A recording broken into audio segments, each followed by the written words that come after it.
It's rain-wet streets, it's nights like this with fog rolling in, cars, faceless people going by doing the things that they're doing. There's something kind of hypnotic about it. That's when I get inspired to carry what these streets are like, what the city is like, the mysteries, the stories, the thousands and thousands of people that you pass that are going by as shadows in this wet, cold, dangerous environment. I wanted to grab that. I wanted to take it into the future, and where I took it was cyberpunk. What I loved was the fact that it was a combination of dystopian society, a lot of technology, with this really great overlayer of almost film noir. In a cyberpunk world, I realized real soon, was a world where people had the technology, but it didn't fundamentally change the fact that there was a lot of treacherous, nasty behavior, large weapons, and a lot of sort of serious danger all about. The important part in cyberpunk is just that. It's not the technology, it's the feel.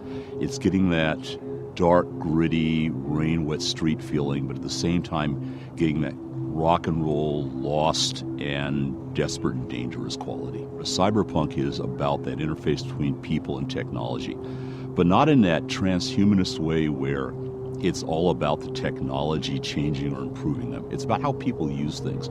There's a great Gibson saying, the street finds its uses for things. And that's what cyberpunk is about. Cyberpunk isn't about saving humanity, it's about saving yourself. We've approached doing it as a video game numerous times before. We have fought to find somebody who was enough of a fan of the world and the game to not want to go change it around or to stick a label of cyberpunk on it and then do something totally different. And so when CDPR approached us, what we realized really rapidly was these guys are fans. These guys know the material. They're quoting things back to me I've forgotten. So they got it. And that's an important thing. You have to be able to understand why this world exists. They're dragging my butt all the way over to Poland several times a year. We're excited because there is a really strong element of cross-pollination. There's a really strong element of cooperative building going on. And that's really great. Cyberpunk 2020 was about early cyberpunk. It was a world in which people didn't know a lot about what the tropes were, the feel for it.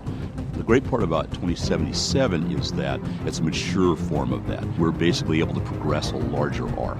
You're going to get to see the outcomes of things that we started to talk about in the Fourth Corporate War. And we're going to be able to let players who play the previous game to see how those progress, see where they go to, and how they'll shape them. We're looking at the same mucky, nasty Night City that you were in before, just a lot bigger and probably a lot more dangerous, and with a lot of players you don't know about yet.